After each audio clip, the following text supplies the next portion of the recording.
बिस्मिल्लाहिर्रहमानिर्रहीम अस्सलाम वालेकुम। दोस्तों, उम्मीद करूँ था तो तव्हां बिल्कुल ठीक ठाक हूंदा, चाको चंगा भला हूंदा। असां अवां जे लाइ दुआ गो आहियूं त अल्लाह पाक अवां खे हमेशा पंहिंजी हिफ़्ज़ो अमानत रखे, आमीन। दोस्तों, हिकिड़ो असहाबी सगोरो राति जो सुम्हियो पियो हुयो, निंड पियो हुयो त उनखे उञ लॻी त उन पंहिंजी घरवारी खे आवाज़ु ॾिनो त मूंखे पाणी पीआरियो। घरवारी उथी ऐं जीअं वञी पाणी भरे ऐं खणी आई त उन वक़्त ताईं असहाबी सगोरे खे निंड अची वई ऐं उहा असहाबिण सगोरी पाणी हथ में झलियो ऐं उते बीठी रही। राति जो तमामु घणो अरसो गुज़री वियो ऐं अचानक सां ॿीहर वरी उन असहाबी सगोरे खे जाग थी त ॾिठईं त घरवारी पाणी झलियूं बीठी आहे। त उनखां पुछईं त कॾहिं खां वठी तूं पाणी झलियूं बीठी आहीं? त चयईंसि त जॾहिं तव्हां आवाज़ु ॾिनो त उन वक़्त खां मां पाणी खणी आयसि ऐं मुसलसिल पाणी झलियूं बीठी आहियां। चई अलाह जी बंदी मूंखे जाॻाई हा। चई त मूं इहो मुनासिबु न सम्झो पए त तव्हांजी निंड ख़राबु कयां। चई पोइ वञी तूं सुम्ही पई हा। त उन असहाबिण सगोरीअ चयो त जेकॾहिं सुम्ही पवां हा ऐं तव्हां आवाज़ु ॾियो हा, मां न ॿुधां हा त मुंहिंजी मुहबत में इहा कमी थी वञे हा, इन जे करे मां बीठी हुयमि। बहरहाल असहाबी सगोरो ॾाढो ख़ुशि थियो, उथी वेही रहियो ऐं उनखे खां पाणी वठी ऐं पीतो। चई त अॼु तूं का बि मूंखां घुर कर, मां तोखे तुंहिंजी का बि जेका तमन्ना आहे उहा पूरी कंदुसि। त उन चयो त न का ॻाल्हि कोन्हे, बसि ही मुहबत जी तक़ाज़ा हुई त मां इन जे करे बीठी हुयमि। बहरहाल हू ॾाढो ख़ुशि हुयो। चई न, तूं कुझु बि घुर मूंखां, अॼु मां ॾियण जे लाइ तयारु आहियां। बार बार उन चयो त अहिड़ी का बि ॻाल्हि कोन्हे, मूंखे कुझु न घुरिजे, मूंखे तव्हांजी सिर्फ़ु मुहबत घुरिजे थी, बसि ॿियो कुझु बि न घुरिजे। त उन असहाबी सगोरे आख़िर ज़िद कयो त न कुझु घुर। त उन असहाबिण चयो त जेकॾहिं तव्हां बज़िद आहियो त मां कुझु तव्हां खां घुरां, त मां तव्हां खां तलाक थी घुरां, तव्हां मूंखे तलाक ॾियो। ईअं जो ॿुधो असहाबी सगोरे त ज़मीन पेरनि हेठां निकिरी वई। त हेतिरी मुहबत, हेतिरी हिक ॿिए सां चाहत ऐं मां तुंहिंजे लाइ कुझु बि करण लाइ तयारु आहियां, तूं मूंखां तलाक पई घुरीं। हैरान थियो, पुछी ईअं छो? चई बसि तव्हां मुंहिंजी जेकॾहिं का बि ख़्वाहिश पूरी करे सघो था त मूंखे तलाक ॾियो। बहरहाल हुन सोचियो त हाणे मां वाइदो बि करे वेठो आहियां ऐं चई बि वेठो आहियां त जेको तूं घुरंदी ऐं तोखे मिलंदो ऐं हाणे तलाक थी घुरे।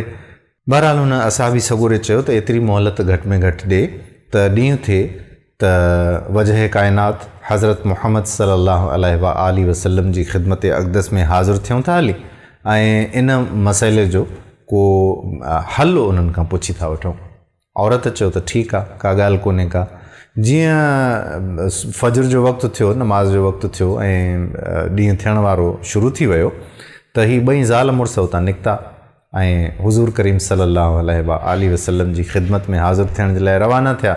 ही वञनि पिया त मुंहं जी ऊंदाहिड़ी हुई ऐं ऊंदहि में उन असहाबी सगोरे जो पेर तिरकी पियो ऐं उहे हेठि किरी पियो। जीअं किरियो त फौरी तौर ते उन असहाबिण सगोरीअ हथ खां वठी ऐं उन्हनि खे उथारियो ऐं पुछा कयूं त तकलीफ़ त न आई, को धकु त न लॻो आहे? चयूं त न, ॿियो त ख़ैरु आहे, पर पेर में लॻे थो मोच अची वई आहे ऐं ॾाढो सूर थो थिए। बहरहाल सब्रु कई। त उनखां पोइ उन असहाबी सगोरे चयो त पोइ भला मोटी हलूं था वापसि घर। त असहाबी सगोरे चयो त हाणे वेझो पहुची चुका आहियूं, बहितर इहो ई थींदो त साईं जन सां मिलिया हलूं। त उन औरत चयो न, बसि हाणे ज़रूरत कोन्हे का, तव्हां मोटी हलो। उन ते उन असहाबी चयो त अलाह जी बंदी, तूं छा पई चाहीं? जॾहिं हाणे वेझा पहुता आहियूं, मूंखे एॾी तकलीफ़ न आहे, मां पहुची वेंदुसि, एतिरो सब्रु करे वठंदुमि। त उन चयो त न, हाणे इन जी ज़रूरत कोन्हे, तव्हां वापसि घर मोटी हलो। जॾहिं घर मोटी पहुता त उन पंहिंजी असहाबी घरवारीअ खां पुछो त ही छा माजरा आहे, ईअं छो पई तूं करे? त उन असहाबिण सगोरीअ चयो त मूं कंहिंखां ॿुधो आहे त जेको माण्हू सॼी ज़िंदगीअ में का बि तकलीफ़ नथो ॾिसे ऐं उन ते सब्रु नथो करे त उन जे ईमान में शक आहे। सो मूंखे तव्हां सां 15 साल थी विया आहिनि शादी कए, मूं कॾहिं तव्हांखे मथे में सूर बि न आहे ॾिठो, कॾहिं तव्हांखे बीमार बि न आहे ॾिठो। इन जे करे मूं सोचियो त तव्हां ईमानदार आहियो, अलाए जे न तव्हांजे ईमान ते शक पए थियो मूंखे। सो मां कंहिं बेईमान सां ज़िंदगी कीअं गुज़ारियां, इन जे लाइ मूं तव्हां खां तलाक पई घुरी।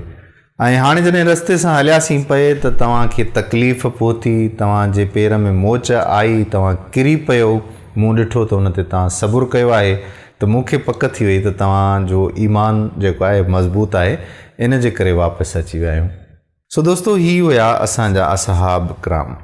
ऐं अॼु जूं असांजूं औरतूं जेके आहिनि उहे मुड़ुस जी का बि लंगाई चङाई कोन थियूं ॾिसनि, उन जे ईमान जी असांजे औरतुनि खे का बि परवाह कोन्हे का।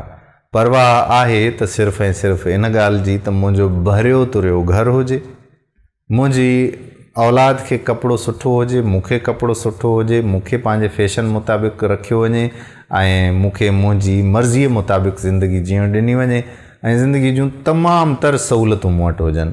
पर जिन असहाब सगोरनि जे घर वारनि वटि कुझु बि न हुयो, तॾहिं बि उन्हनि खे जेकॾहिं को फ़िक्रु हुयो त छाजो? ईमान जी सलामती जो फ़िक्रु हुयो। अलाह साईं असांजे औरतुनि खे बि अहिड़ो बणाए ऐं असांजे औरतुनि खे बि इन फ़िक्रात सां लाहक़ करे। आमीन सुम आमीन या रब्बल आलमीन। दोस्तों वीडियो पसंदि आई हुजे जेकॾहिं त पंहिंजे दोस्तनि सां शेयर ज़रूरु कजो। तव्हांजी तमामु घणी महिरबानी आख़िर ताईं ॾिसण जे लाइ। मां तव्हांजो थोराइतो आहियां। हाणे पंहिंजे मेज़बान क़ादिर बख़्श कलोड़े खे इजाज़त ॾियो। मिलंदासीं अॻिली वीडियो में। तेसीं ताणी अल्लाह हाफ़िज़।